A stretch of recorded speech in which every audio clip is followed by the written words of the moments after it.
5, 4, 3. 2, That was a very weird one. 1. This is like trying to do like a very subtle one. I don't know. Yay! Here we are.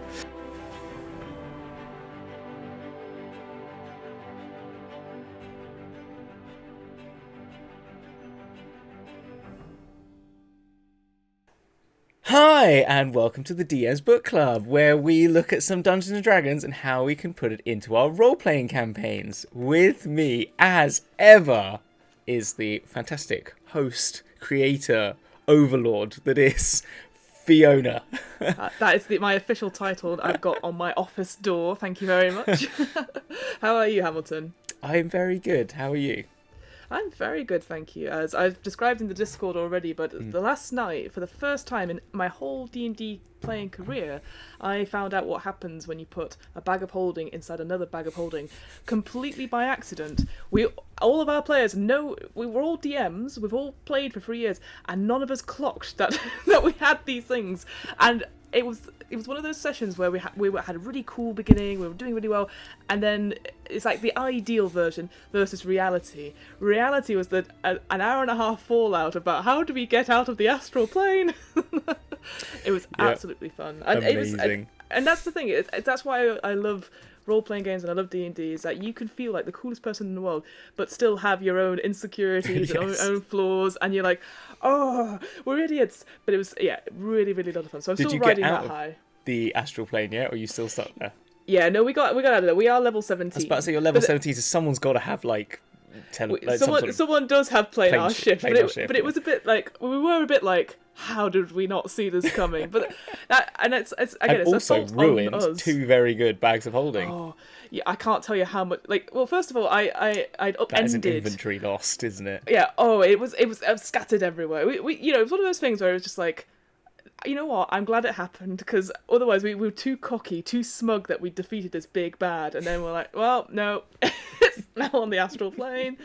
But yeah, we managed to get out of there. But yeah, one of those things where I absolutely love D&D for that reason and that collaborative. Yeah. What about you, Hamilton? Are you doing any games or anything? I played like that? Curse of Strahd last night as well, and I'd missed it for last time because I was too busy. So I missed one session where we got out of the Durst house.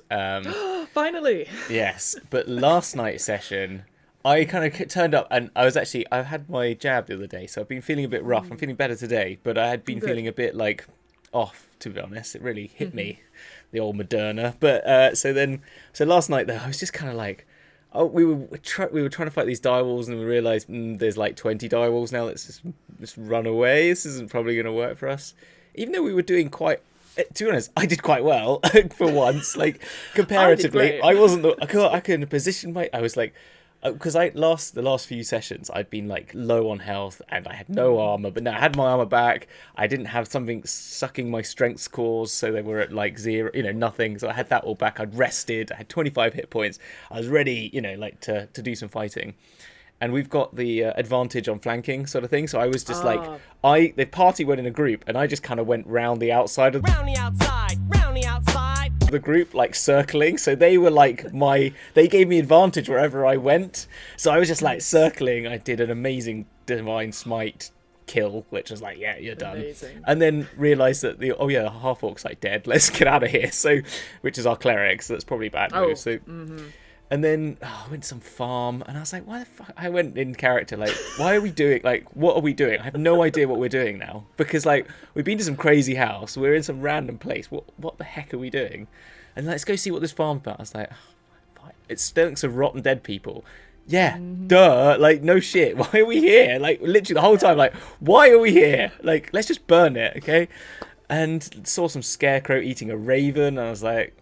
This is the worst version of Wizard of Oz I've ever seen. Don't be silly, Toto. Scarecrows don't talk. It's pleasant down that way, too. And then, but we had fun. We had some nice RP where I was just basically talking to people going like, what is going on? And very good. But we got to Barovia. And I saw Castle Ravenloft. So I was like, we did that at the end. Saved some old lady from some ruffians, which I think must be a thing. I don't know if I don't know what's a thing. I don't know if everyone gets these things. But I saw. I have to keep mum at this. Yeah. Yeah, I'm not so sure about old Mother Moo or whatever her name is. Is that her name, Mother Moo? I don't know. Oh, I know. Oh, now I know who you mean. Yeah, she's selling pies and no one's very keen about them. But then we saved her and she gave us some free pies, so we're hungry. Oh, good. Oh, well, I'm not sure about eating them though. I'm going to see what happens to the wizard who's put on the eye patch. So he's already kind of screwed because he can't see. But yeah, that sort of look of Castle Ravenclaw above Barovia is such a cool, iconic moment. So well, I'm here. I feel like I'm now there because before we were just like running around like headless chickens. Now I'm like, okay, we're here, but I don't quite know why I'm here. I've been told to come here, but I don't know. It's just some Strahd bloke, I guess, that that he's up there. What could possibly go wrong? Yeah. Well, Hamilton, Anyway, as we've sorry. both had as we've both had really cool gaming experiences, but let's talk about a brand new gaming experience that both you and I are very excited to, I think, do at some point. I know you were planning on running something. I genuinely think I might do something similar at some point because it's just so good. So, Hamilton, what are we talking about today? What is our topic? Ooh, our topic today is Strixhaven. Oh, look at that. That's definitely that's the Hydro 74 cover, isn't it? It is. I like that one. Look at the shine. Again, I think all these alt covers are shiny, and it's the same on the back as well. I really like that one. Yeah. It is absolutely gorgeous, and I think I don't know at the time of recording if they are in the UK because again they got pushed back from shipping, but thankfully I was in the US and I rushed in and there was nobody in the store and I was like, oh, I need this, and they were like, oh great, and I was like, thank you, and I left. That was my only time I got out in the US was to get my alt cover of Strixhaven. But I would say initial impressions completely worth it, absolutely. I guess so why don't we start? So what? Yeah. Hamilton, what is a Strixhaven? What is a Strixhaven? What is Strixhaven? Yes. Well, I know that a Strix is a type of owl. I know that. So there's something. If you did, I don't know if that's knowledge, but I just found that out. And Haven is a nice. No, it's a school. It's a magical school. It is also. So this is the thing I found out as well. So it's supposedly it's seen as one of these Magic the Gathering meets D&D crossover. So we've had Theros and Ravnica before, and now we've got Strixhaven. Now, what I found out was that Strixhaven only came into being in Magic the Gathering in April this year. Yeah, this year. Yeah. So it's pretty much not across. It's basically it was made for both. I feel. Like, I feel that as well. Like it clearly was like, well, we'll have this cool setting, but also we'll give it to all of our Wizard of the Coast products. Yeah, exactly. Which is fair enough because it's like it's a magic school. Everyone loves Harry Potter. Everyone loves Harry Potter. I can't think of another good one off the top of my head. I wrote some stuff down. Like a Worst Witch was the other one. If you wanted like some sort of academy. The one I was talking to you off camera, but the Witcher, all that sort of thing. The Blur's Academy from Charlie and Midnight and the Midnight for Charlie Bone series, the Red King. If you've ever read that, I didn't because I had to search that up earlier. X-Men, that sort of thing, where essentially is a higher education facility for people who like the study of magic. I guess Wheel of Time has it as well. The White Tower as well. Yeah, it's another one. So there are a few, but I mean the most famous of them all.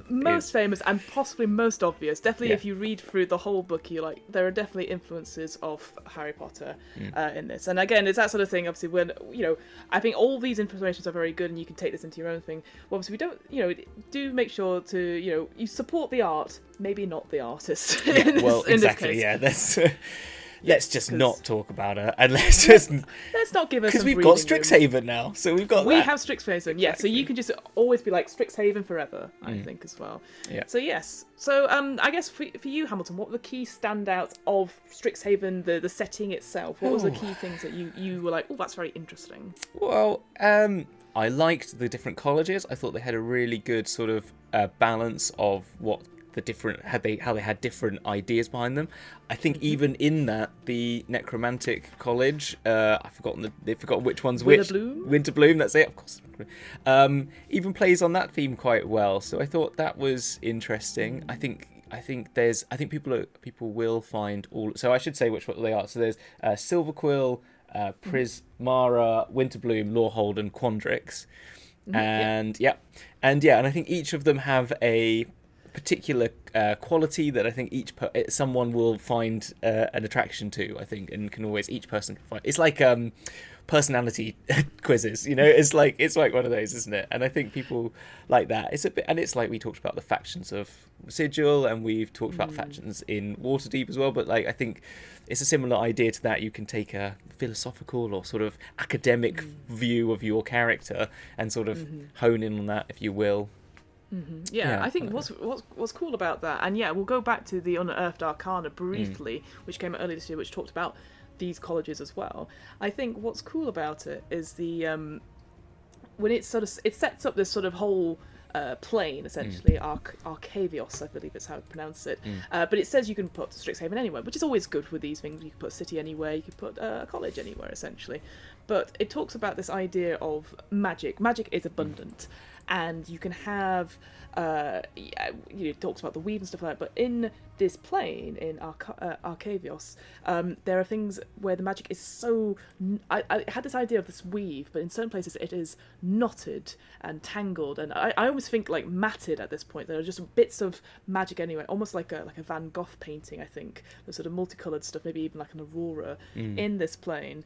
And where that is, you can see there are archways of stones and all that sort of thing, and that's what Strixhaven is. It's just one part of it is to study these magical phenomena and see what they mean and stuff like that. And you have a whole sort of lore about these 5 dragons that founded Strixhaven. About I love that. That's one of the things I really love about it. I was going to say, you love a good dragon. I love a good dragon, surprisingly, but I just like it as a way to bring it into the D&D lore, but also give it that D&D feel over the others we've mentioned. That sort of sense of like, okay, that gives it a D&D twist, which is relates it back to the fundamental thing that creates Dungeons and Dragons, and I think that's I really like that. So I completely agree. And each of these dragons obviously each one founded a college based on its kinds of magic. So as you said, sort of Lore Hall is about like history and looking at the lore of things, which can cover a whole range of things. So if you have, and like this is the first thing I would maybe change or not improve, but if I was running this campaign and I wanted my players to be a part of this university, because it talks about in this book, as we said, there are sort of it's a campaign setting you can have where you take your characters all the way from level 1 all the way to level 10 throughout their years at this university. I think a session 0 should be they fill out a UCAS form for Strixhaven.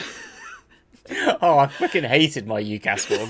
So no, but yes, I do. So, yeah, I like it. For our international listeners, a UCAS form is a university system here in the UK where you would apply, obviously with your grades and whatever, but also write a personal statement.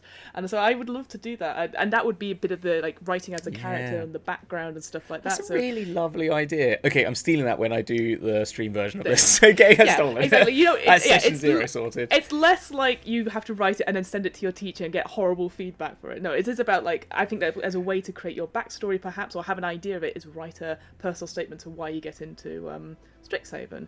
And then on that, you could also tailor it saying that you know what you want to do, because obviously in your first year it's more of a foundational year where you because in Strixhaven itself there are sort of 6 campuses, sort of the main one in the middle, and then the 5 colleges around it, and then only in your second year again you get to sort of specialise, which happens at most UK universities. Certainly it happened at St Andrews for myself.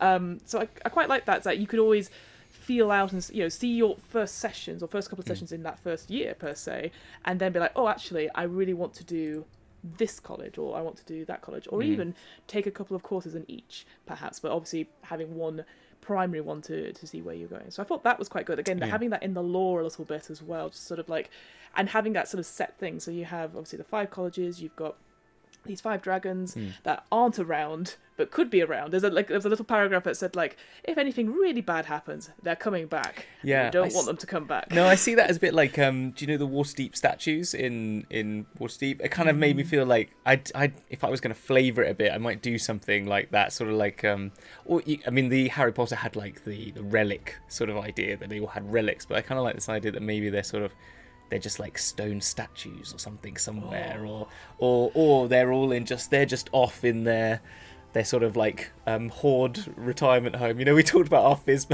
our dragon retirement home a couple of months ago. I kind of, you know, sort of on the Costa del Sol for dragons, sort of, and then they just turn up when they need to. That was quite cool. Yeah, maybe like an Avatar, the dragon statues where you talk through them, and they're like, oh, hang on, exactly. I'm coming. Yeah, you know, exactly. and they appear. That'd be quite cool. And then for each college, you have 2 deans. And again, this comes right into the lore about it, which I think is very good.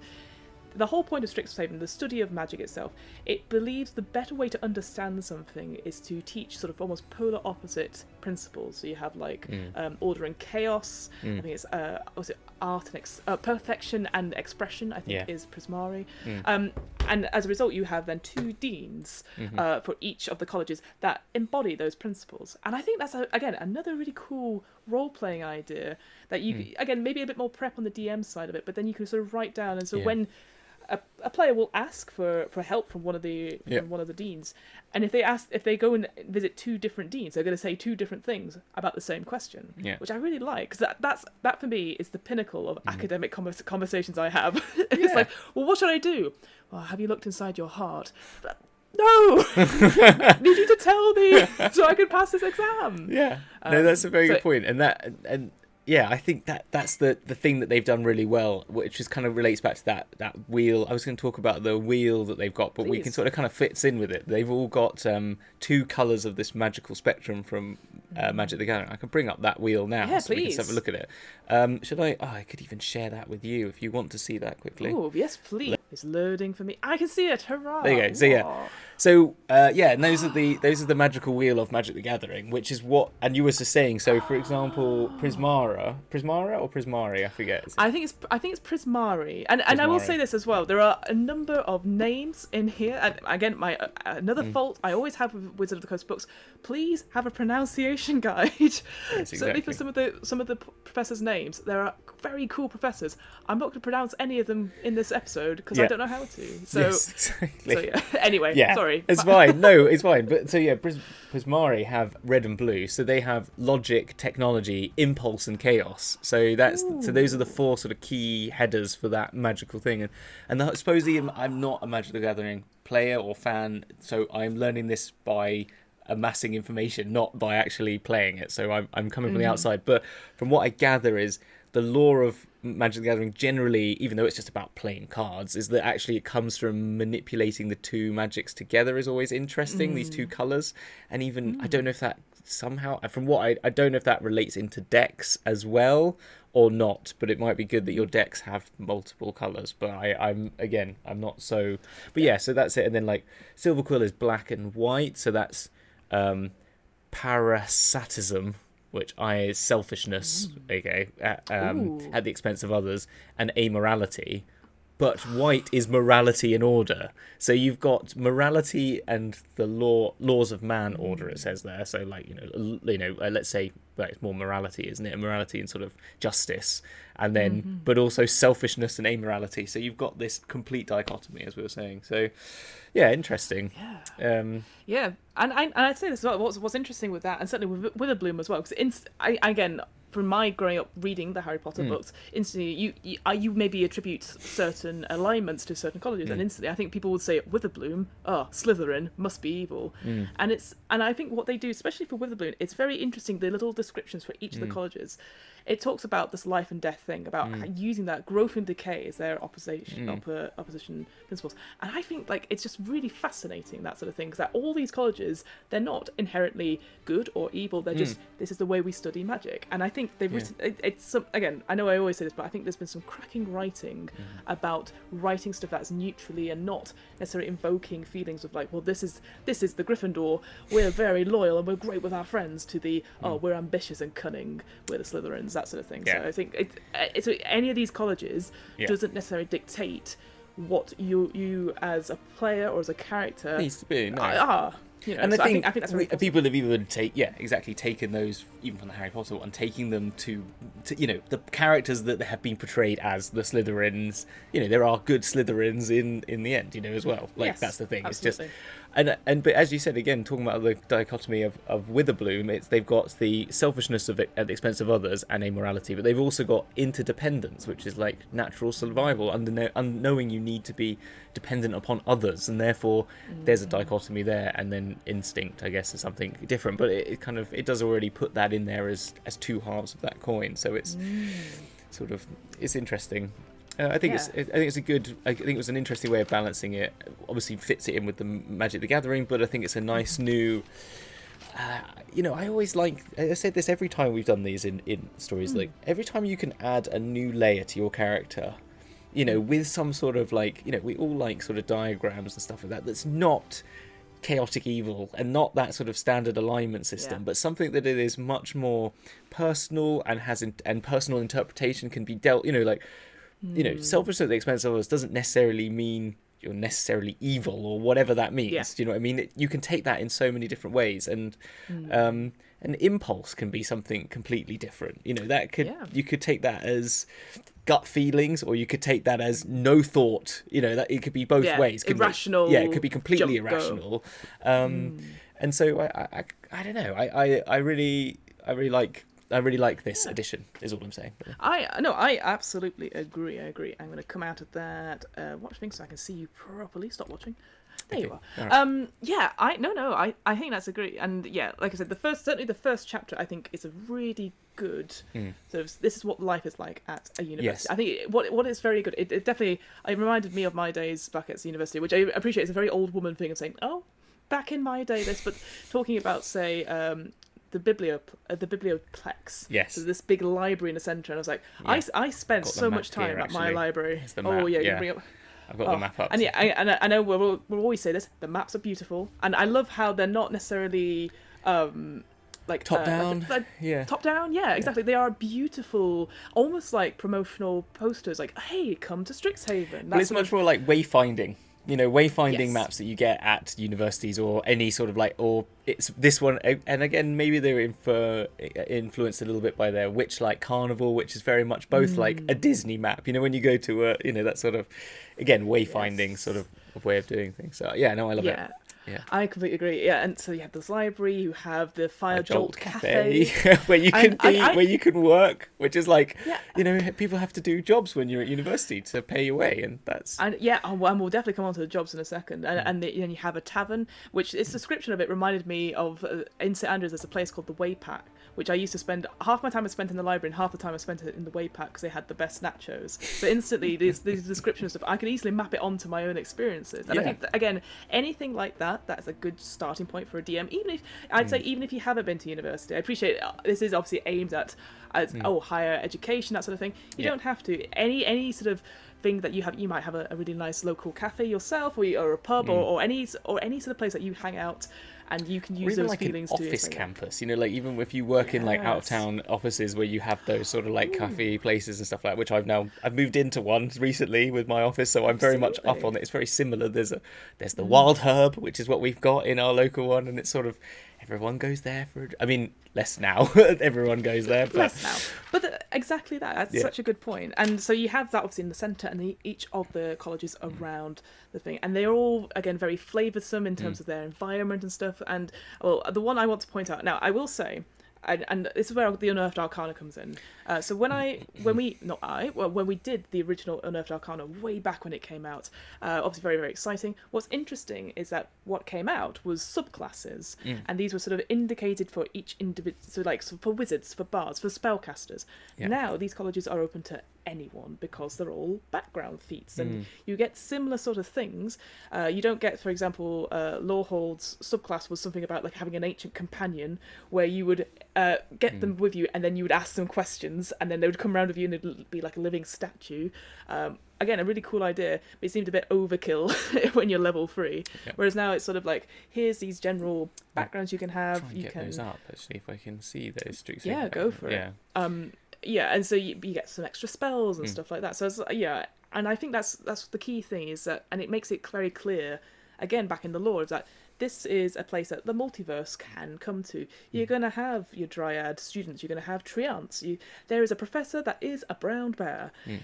Doesn't matter what race you are. I think you can easily use the custom lineage. Anything. Thing. I don't even think that is like this. Is the great thing about modern D&D. That's just not even a conversation anymore. Do you know what I mean? It's just that's it. It just doesn't even need to be. And it's so beautifully written in this thing, saying, of course we're going to have all these people from there. So you're going to see these kinds of students. And I just was like, this is actually so cool because you can have almost like your like a Monsters University type thing where there's always different people come here to learn the same thing. So it was quite actually heartwarming reading about that. Yeah. I think what's interesting to say about these backgrounds, and I think one thing is when you look, the two things I liked about it, and one thing that I thought you've got to be careful with it, is that the two things I like is I love giving more stuff to players again, like because it's great that you now get some additional spells.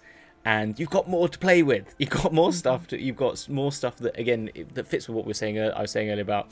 You've got more of a character quality you can add to your sort of personality, but you've also got more stuff that you can do in game because of it, which is great. And that relates to your sort of again alternative alignment for a better term. Your sort of what you've chosen is more of your background.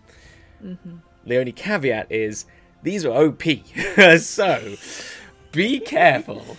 If you are not playing a Strixhaven campaign, either give something more to your other characters who don't choose this background. If someone wants to choose this as a background fee, I would suggest, background for your character. I suggest giving them something additional to others who don't, because I don't think I listened to someone talking about it and saying, "Oh, you should not use them," but I actually love them so much that use them.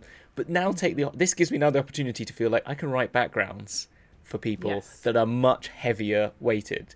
Do you know what I mean? And I'm so up for that because I made some backgrounds a while ago for DM's Guild and I put them out for playtesting and people came back to me saying these are OP, you're giving too much away.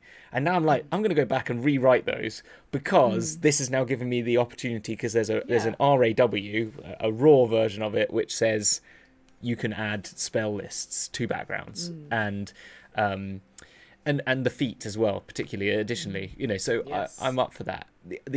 One more thing, it's nice that everyone gets spells because even if you're a barbarian, you're a monk or a rogue that's not an arcane trickster, everyone at this university has a innate magical being part of them, which I think is great as well. Yeah, that's it. And but you're so true. And it gives the example of the barbarian, like the certain subclass that goes down, like say it's the ancestral guardians one, where it's like, well, this makes sense if you were going to law hall, for example, because then that's talking about history and stuff. So I think it gives you that power back to the players, saying like, you want the subclass, how does it fit in with your studies? And like, what makes you want to come study here? And I would agree. I think for me, I would definitely insist that either all the players have Strixhaven backgrounds or none of them do, because I think this again, it's that sort of thing. Is like, what kind of game do you want to play? I feel like this would be really cool to play it all the way through, so like these adventures that are in here, and then continue on afterwards as what they get. You've graduated, this is what the real world is like. You're no longer in the safe confines of the student library, you're now out on your arse trying to be an adventurer, and it's not as nice as you think it is. And I think that'd be a really cool. That's a great arc, and that is an interesting. And even if you just took that as your campaign starting, like you've already like even you level 10. You're level 10. This is where you start, and you've just been at university and had a nice time, and now here's the real world. Here's the real world. It's not as nice. It's not as fun. It's not as fun. But the final thing I wanted to sort of say before we went on really is that because I had a read up and the sort of reviews of Strixhaven, and most people said again they enjoyed it for the source book element of it, but they felt that the adventures itself were lacking a little bit because it was just a little bit maybe not finished in places, or it was a bit thin in places. And I feel, as someone who has read them, sort of an overview of them, I think they're a good starting point because, as you sort of mentioned, they have additional things like exams, extracurricular activities, jobs and stuff, which are all optional rules, but significantly less fights, like designated, this is going to be a fight, this is going to be a fight, like compared to say Horde of the Dragon Queen or earlier modules, which were all fight based. And one thing I said in my things for review of the year, I wanted to see what they would add to an adventure that was, if they're taking out combat, what are they putting in? And I think these rules and these sort of things make sense. You are an adventurer who's in a magic school, you have to study, but there's an adventure going on, but you still have to do these other things as well. Now that might not be one for everyone. But I think it works really well, especially if you are enjoying books like Harry Potter, like Worst Witch and stuff like that. Yeah. There are things going on, and it's like jogging that life and stuff like that. We're all like that. Well, that's in a way. the We all beauty have of, our like, work. as you said, Harry Potter, but even like Spider-Man, for example, is another good example of that. Yes. Sort of like giving that the teenage superhero who has to also be a teenager doing school, and getting good grades. And I think that's an interesting, as you said, it's a really interesting juxtaposition. There's a better word than being fancy than that, but there's a better like contrast, isn't it, that you've got to play off, and a conflict you've got to deal with. Yeah. I mean, a great example, if it's not necessarily university based or anything like that, is literally for me like coming home from Christmas, suddenly having to work to a different schedule, because obviously it's like, well, you're home now, it's a different sort of rule set for, say, let's go do this and this, and you're like, oh, but I've got plans. You're like, no, you don't. And you're having to balance that as well. Like, and I'm sure everyone's had that feeling where you go to stay with somebody, whether it's a relative or a friend, but you have to operate to their sort of like, well, we're going to go do this, and it's not necessarily a bad thing, but it's that sort of thing, I've got to balance things now, because especially when you're older, you're like, but I have work, I want to also like running a D&D stream and having a job. Maybe. It's like, maybe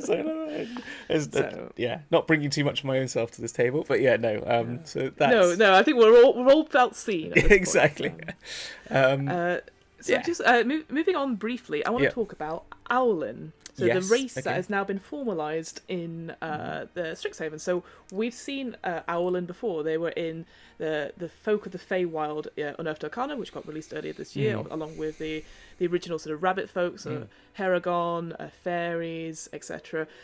This is the Owl folk redone. And I have to say, thank God.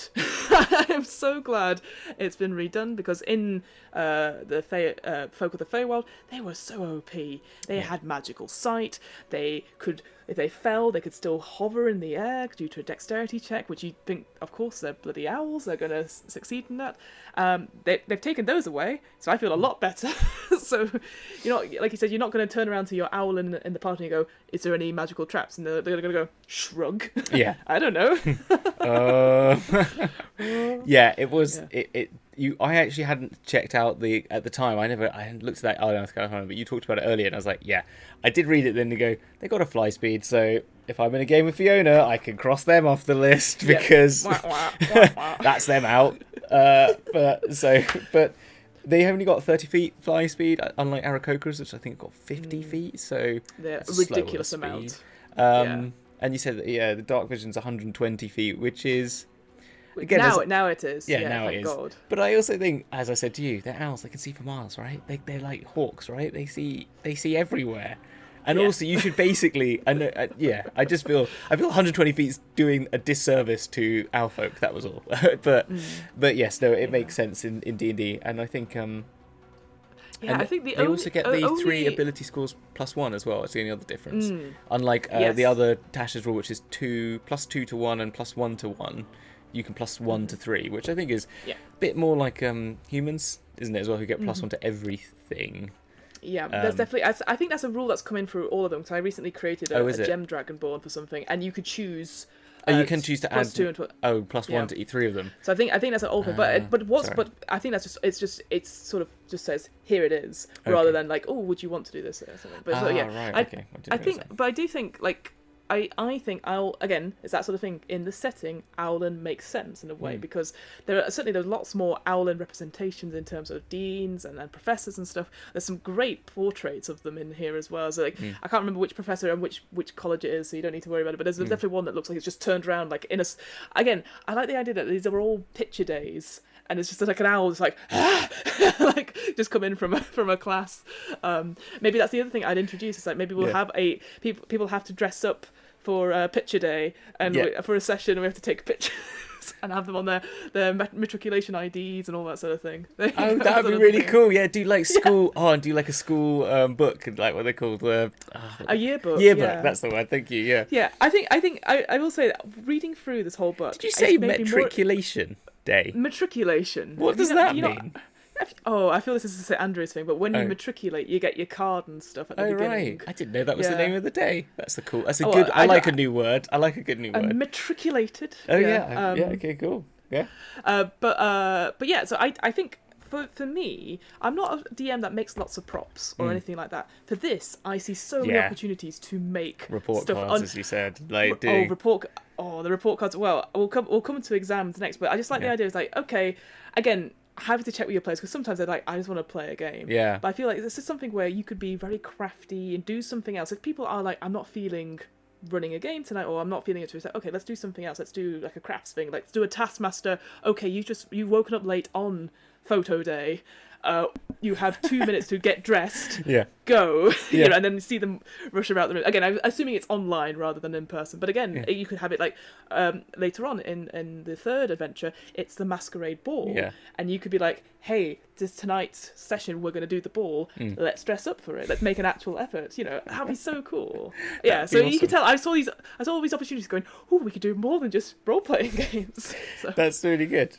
I like that. I like all of those ideas. I think that is something that does come out with it, and I think that's this particular. Like, I've talked about, you like different ideas I've had for different sort of games that you could play, but I think what with Well Beyond the Witchlight did as well as this, both these feel very similar in that sense of having a different way of playing.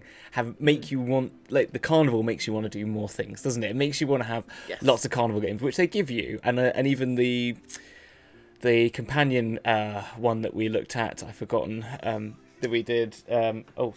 Brief interlude. We were talking about Owlin, and that you will accept flying, basically. Is that what you're saying? I think yes. I'm pushing you on it.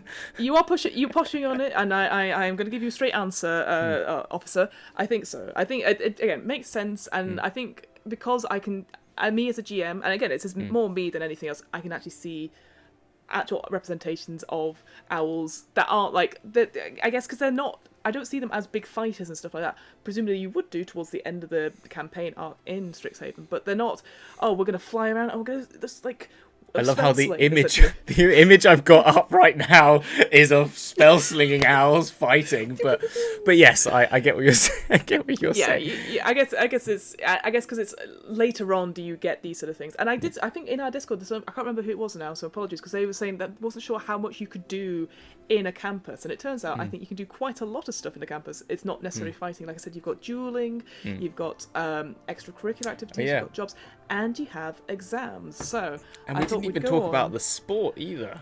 What, Mage Tower? Yes. Yeah, well, we can quickly talk about Mage Tower. Yeah. This basically in your second year.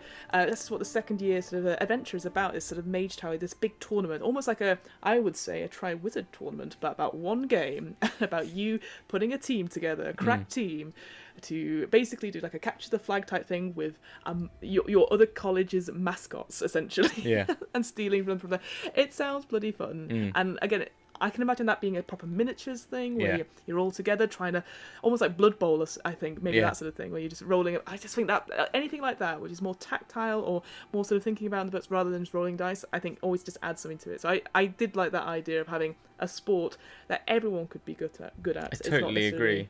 And I tried to make a capture the flag game in D&D in our grand finale in season 1, so of Dragon's Duel.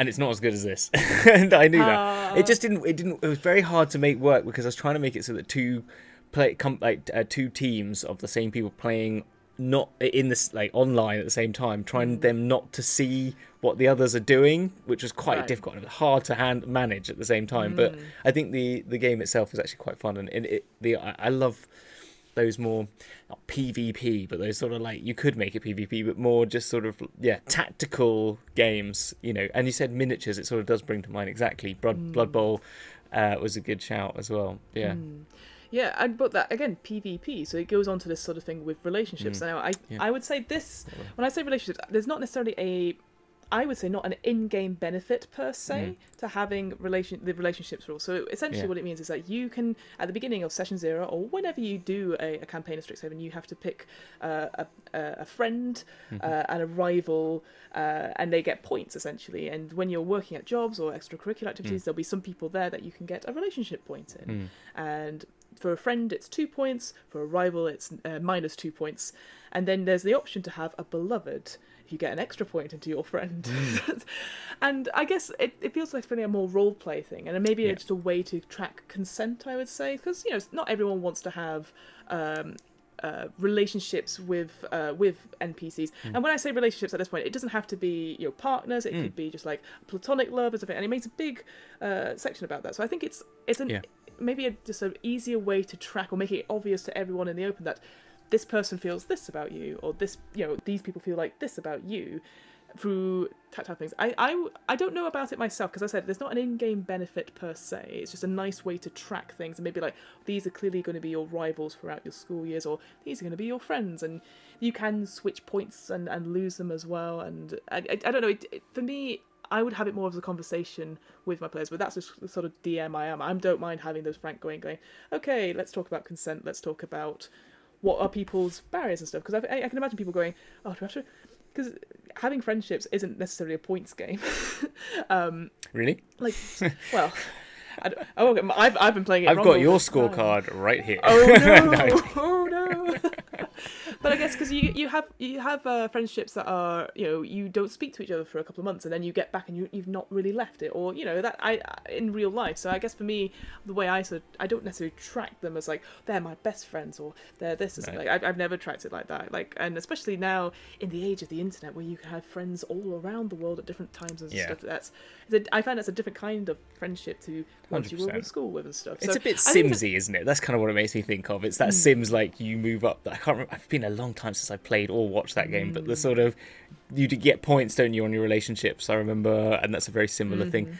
But it calls back to what we were talking about for the future, and when we were talking about Wild Beyond the Witchlight, and all these, and the future, the review of D&D.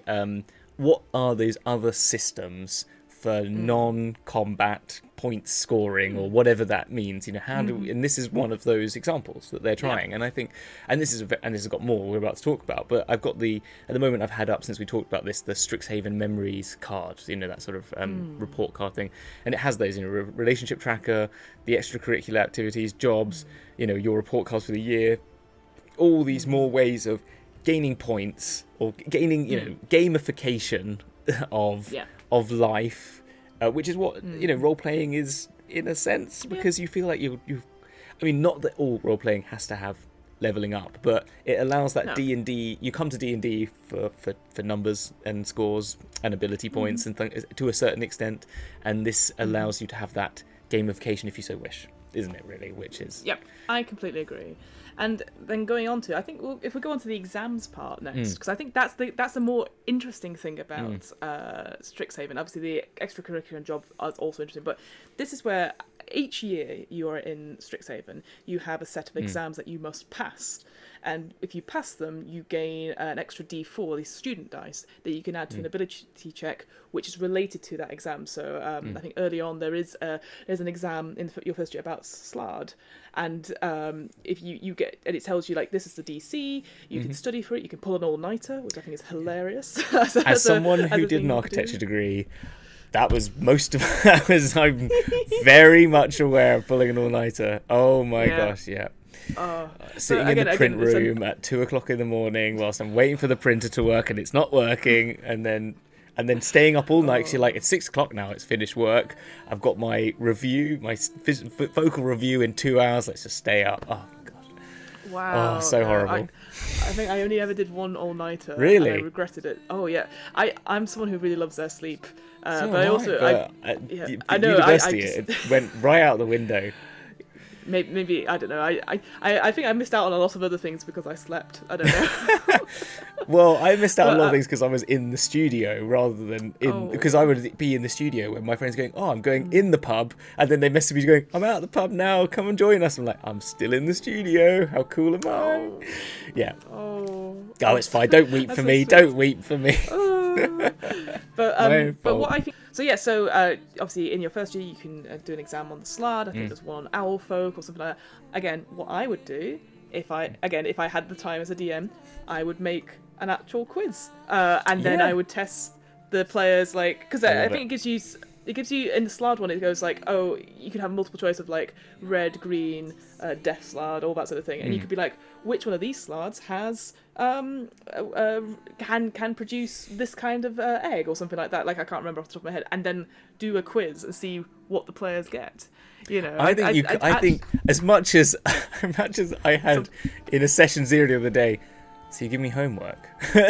It's like when I was just saying, like, why don't you read up on, because one of the characters is going to be a member of Sigil, so obviously because I love it. And anyway, I said, so why don't you read up on like one of the factions and why don't you choose one that you think would work for you?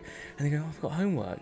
I was like, and I was thinking exactly what you said, like, well, now you've really got homework, because I want you to come into to next week and I want you to do a test on Slard. I want you to do a test. Yeah, why not? I totally, I'm as a DM and as a player, I'd be so up for it, but I know some players will look at me going, okay, Hamilton, yeah, fine, I'll fail then. That's all. Yeah. So.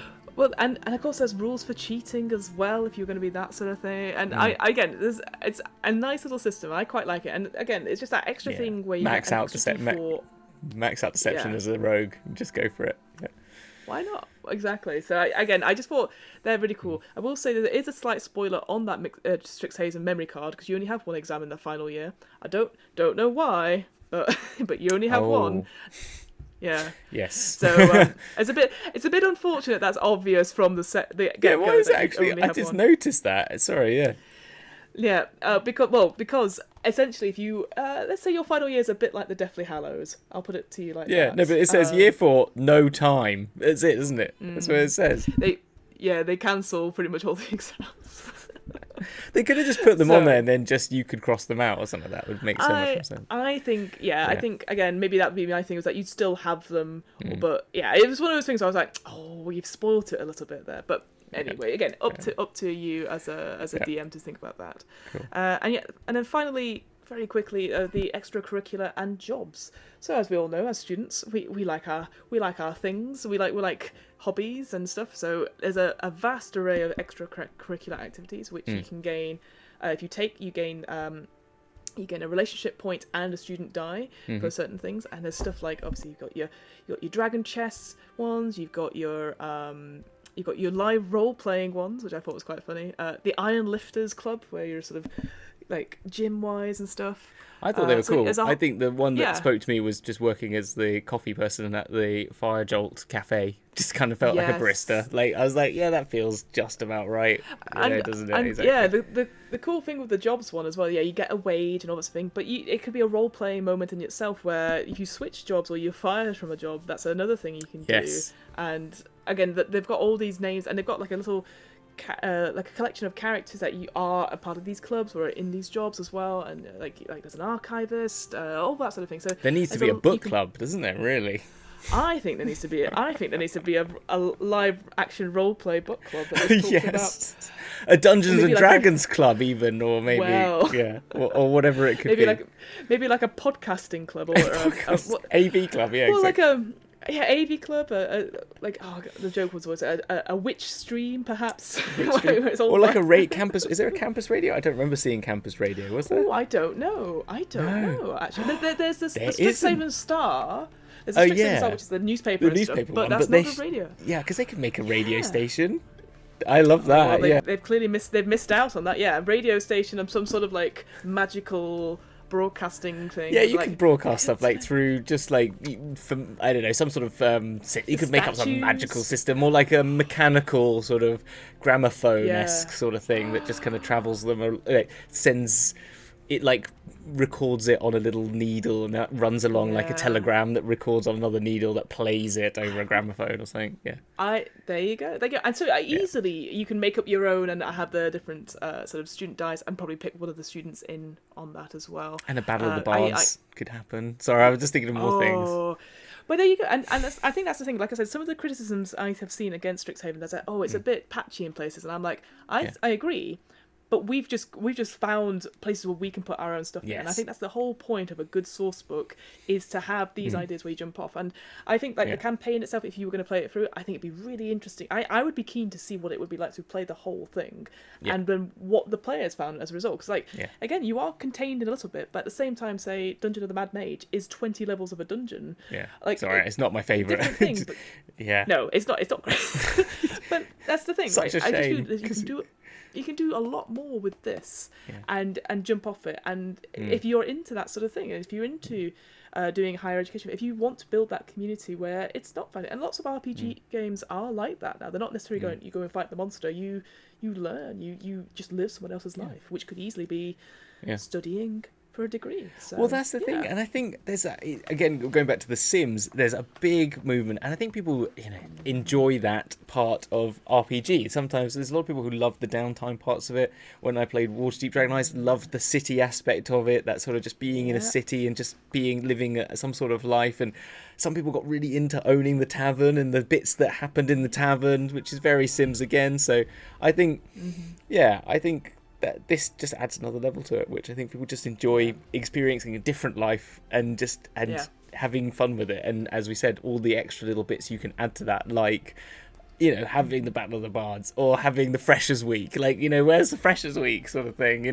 there's... Agreed. Wheatus needs to turn up and sing Teenage Dirtbag at the beginning of that, right? Like they did it every once, yeah? Absolutely. All of this is really good. I think like the idea of the rivals, having something that like an us versus them is always prevalent with any school stuff. I think my only thing is the mascots and stuff. Yeah, having your mascots. The mascots. Stolen, oh my god. I love that. That's your mission is to go retrieve the mascot or something like that. Yeah. I guess my only thing would be that going back to the relationships very quickly is obviously you've got friends, beloved, and then you just have rivals. You don't have enemies. And I wondered, like, maybe that's too far for some people, but maybe I would love mortal enemy.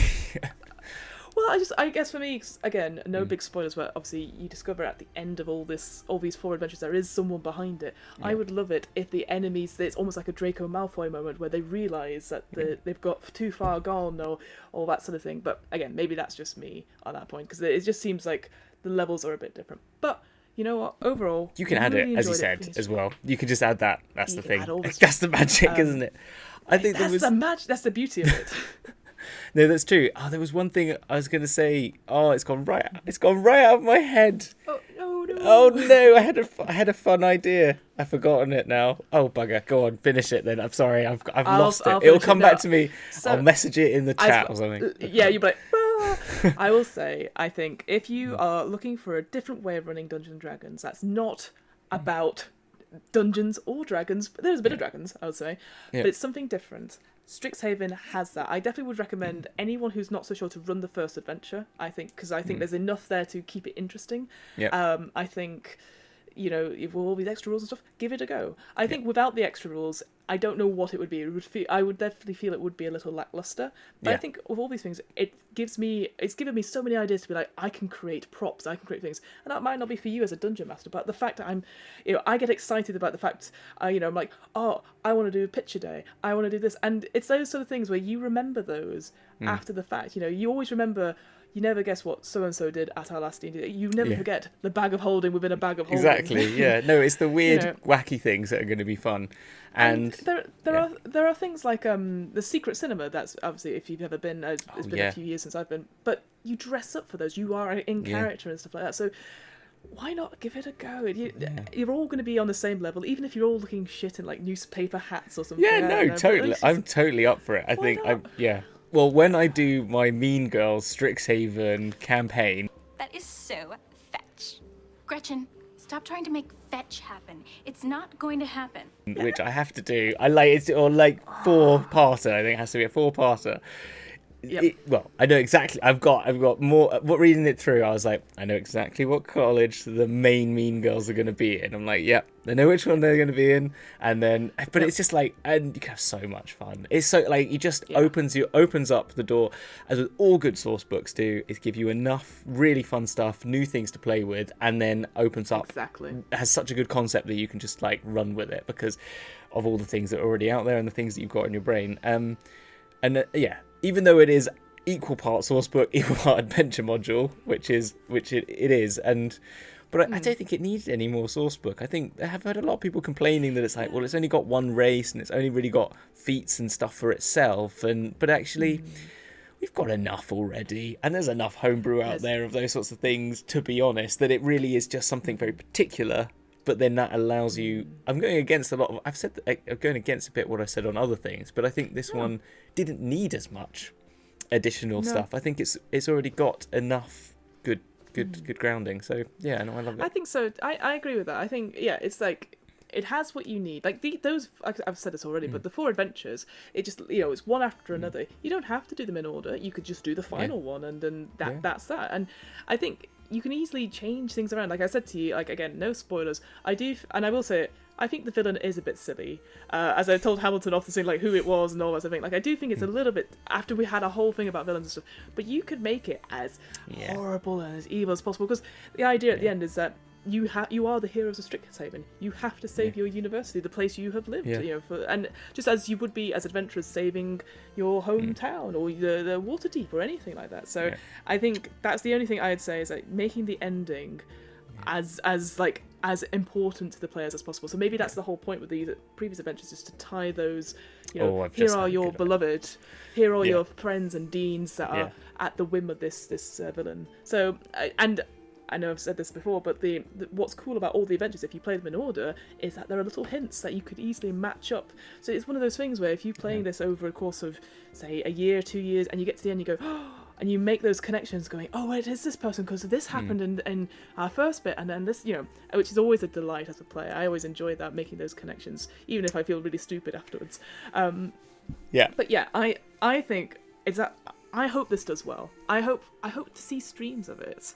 So I mean, I love the idea of a Mean Girls one shot. But I'd love to see an actual campaign of it, because I think we've got stuff like Dimension 20, which is, I think it's Fantasy High. I think it's called. I can't remember, where it's all that sort of thing, and people do like that. People do like the role playing at your university and stuff. I really hope this comes and we see more. Comes of it, out, I think it's just I mean, if I had the time, I would. Like, this is the thing. If I had more time, I would definitely be doing a stream of this, because it's so good and it's.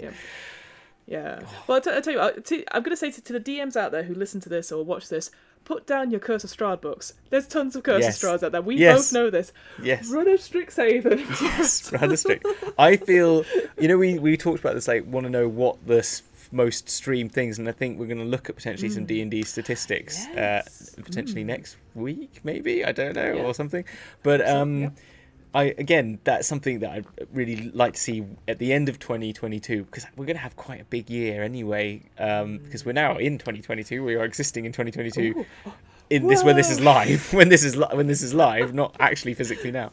But there's a lot to come out, so I can't really make a good judgment. But is this going to stand the test of time and be the Curse of Strahd for 2022? Because I think Curse of Strahd was 2020, 2021-ish, wasn't it? So I think with the revisited stuff come out, exactly. Well, we've got we've got the Call of the Neverdeep coming out. We've got two settings coming out as well. And which we think one is Spelljammer. So so that might take over. I already know of one Spelljammer that's coming out soon. I do know. I think that's out. I think that is out. I don't know if I can say, because I don't know if people have released it, but I know someone is doing a Spelljammer thing soon, so that, but pre-booking it before it comes out, so that should be quite interesting. So I feel there's already a tide in that direction. Anyway, that was Strixhaven. That was Strixhaven. I think this is my favourite book currently. I've enjoyed the others, but there's just something about it that maybe it's just that time of year. It's I really like back to university. Exactly. I don't know. I really like the Witchlight, but it was with it. I think I enjoyed more when we were doing, like, making the campaign our own, like, areas of the Feywild, and the source booky nature of the other the Feywild companion, and there were some fun things in it, but it was like this one. I'm like, I want this. Maybe that will be the new thing going forward, is that it is a source book, but with a bigger campaign, rather than just the introduction section that we have with the Domains of Dread, Van Richten, because all that sort of thing. Because we've sort of spoken about it before. I'd love to see a Domains of Delight source book come out, even though we've already got our little supplement to make our own. I think it'd be really cool to see what other people's ideas of that. I feel like it's a good mix, and I think, like, I don't know, things like Fizzban is a funny one, because that's quite particularly about a type of animal, and would that needed a campaign? I don't think it did, but but I do agree that it'd be nice that a source book that's like 50-50, and if that is a campaign or a really good series of adventures, like a more Candlekeep, or even just Candlekeep has, like, have adventure hooks and stuff like that. Or the Tal'Dorei one that we keep going back to as a really nice links to having lots of adventure hooks, but a source book with lots and lots of different adventure hooks, which is quite fun. Agreed. Well, of course, and we've got, like I said, the Call of the Neverdeep, but also the Tal'Dorei Extandria Revisited, I think Yeah, it's called. Reborn. That's it. Yeah. Reborn. Yeah, Tal'Dorei so Reborn, it was yeah. we're like, ooh, yeah, it's just so much. Anyway, Hamilton. Okay. What are you up to? What am I up to? What am I up What's to? going on? What's going on? Well, basically, we are having. When is this? When is this coming out? I think. I made a schedule. Early January. I did make a schedule. Ooh. I'm gonna quickly check it now. Go for it. Let's have a look. You can find this. You can find this by going to twitch.tv/dragons_duel, where you're probably watching this right now, and you'll see that when you go there, our actual schedule is like a video. Can you believe it? I made a video of our schedule. That's gorgeous. How it cool looks is that? so beautiful. So Very cool. this should be live on the 6th. This should be the 6th of January. It should be the 6th of January. And on the 8th of January, on Saturday, 8th of January, session 0 of Dragon's Duel Season 3, where we've made our characters before Christmas. We are going to be talking about their background. So what we did is we got everyone to go away and make a standard background, like as into a level 1 for a level 1 to 3 character, like you would. And then we talk about, I've given them these better backstories cards to like play off to help them like come up with ideas. But then we spend a bit of time, how do we get them from a level 3 character background and build that all the way as if they were like a level 20 character, because the intro to season 3 is that they are super characters, super fighting the big bad evil guy or girl, sorry, but it is a guy in this case, Caraptus, but the BBEG at the end of that's like the intro, but something bad happens and they end up being like level 5 characters again, basically. But we've tried to give them a backstory that is epic. So, like, one of them is, like, a pirate captain in Luskan, or, like, one of the key like, pirate captains in Luskan. One of them is like, but that's what we've gone to from their very early days circus sort of background. So it's been quite fun. So you'll hit that on Saturday, and a sort of intro to the season. So a bit of a session 0. And then week after, we have episode 1 of the actual plays. So that'll be quite fun. How exciting! It's new year, new us. Exactly. D campaign. Yes, exactly. And then exciting. and at some point a Strixhaven 4-parter. At some point. What about you? What have you got going on, Fiona? How's Where? What have I got? How's Where? As always, Where is doing very well. So yes, I run the What Am I Rolling podcast, which is a twice monthly RPG one-shot podcast. As always, it's doing very well. I can't remember the last time we recorded, so obviously time is an illusion, especially over Christmas and the New Year. It's all sort of wibbly wobbly at the best of times. But I would say if you are into RPGs, it will have finished the Kickstarter by now, but if you're into RPGs as well, if you're into mechs and mech games and stuff like that, but you're like, I can't be bothered with doing all these minis, there is a game we've played called Salvage Union, where you are basically, it's a bit like Borderlands, it's a bit like Mad Max, where you and your scrap mechs go and salvage things, and we had a lot of fun. That will be out on the podcast. We've also did it on someone's Twitch, which is now out. So if you want to see that, go for it. I highly would recommend supporting Who was the Twitch? them. Who was it on? You're right. So it's a Drunken Storyteller on Twitch. It's my friend David. We've done a few RPGs for them before. But yes, Leyline Press, who've published Salvage Union. If you, this is where my nerdiness falls down a bit. If you like those books and those images of like technical drawings of things like the Millennium Falcon or something like that.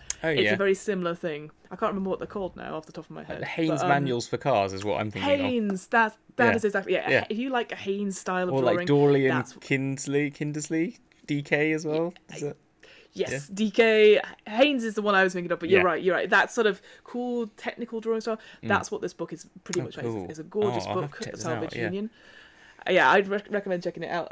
We did an actual play of that, so that's now out. It was really, really good, and I hopefully again, it's a bit tricky now because we don't know what's happening with lockdowns and stuff. But hopefully in January I will be part of Galactic Implosions, which is a sci-fi improv show, which is not only, well, hopefully in person, but if not, it's definitely streamed online and in VR, where our crew is taking humans away from Earth, which has been sucked into a black hole, and I will be playing the part of the chat and basically talking to people in the chat. But I've also just been asked, could I be what's it, like a swing person, so someone in reserve. So if one of the cast members gets ill, I have to go into the theatre and put on some and do some VR, essentially. Yeah, understudy as well. Yeah. So that'll be quite fun if it happens. So yeah. Why aren't you the main player though? Because to be fair, they're missing a trick there. To be honest, that's what I say. Give me their number and I'll talk to them. Oh well. Do you not know who you're dealing with here? Do you not know who I am? I mean, exactly. But again, we will see, and I'm sure I will be publishing all about that when that comes out, because it will definitely happen in some sort of capacity. Whether or not it's in person is a different thing, but it'll be very exciting. So that's what I'm going to be up to, what I am up to, what I have been up to. Awesome. Delete as appropriate. Brilliant. And then also Third Space Gaming. I see. This is why I need you, Hamilton. Sorry. So of course, how can I be remiss to say it? So if you were like, I really like Strixhaven, I want to have a new book, a new RPG book, or want a bit of terrain. Well, Third Space Gaming, your local friendly game store in Burnley. You can get 10% off your first order if you type in the offer code DMBC into checkout, and DMBC, you got to do the flappy arms, and that's how you get the code. And yes, again, local game stores will obviously have any alt covers, and I'm sure they'll have plenty, so just kind of have a check out, because the alt covers are very pretty, and they are. Support local games, so should good. Do 100%. That's really great. Is that everything? I think that is everything. We're supported by D&D Beyond. That's where we've been looking at the book, so you should always go there. They are amazing, obviously. If you didn't already know how good they were. And I mean, making all our characters for the Dragon's Law Season 3, it's just like so good, because it's just the ability to have all the things there and everyone just be like, go on there. Oh, there you go. There's my phone going again. Classic. But yes, go check out DM's Book Club. DM's Book Club. Go check out D&D Beyond. But anyway, with that, there is only one thing to say, but I love you. See you on the flip side. I'd forgotten about it. See you on the flip side. Take care. See you on the flip side. Love you. Bye.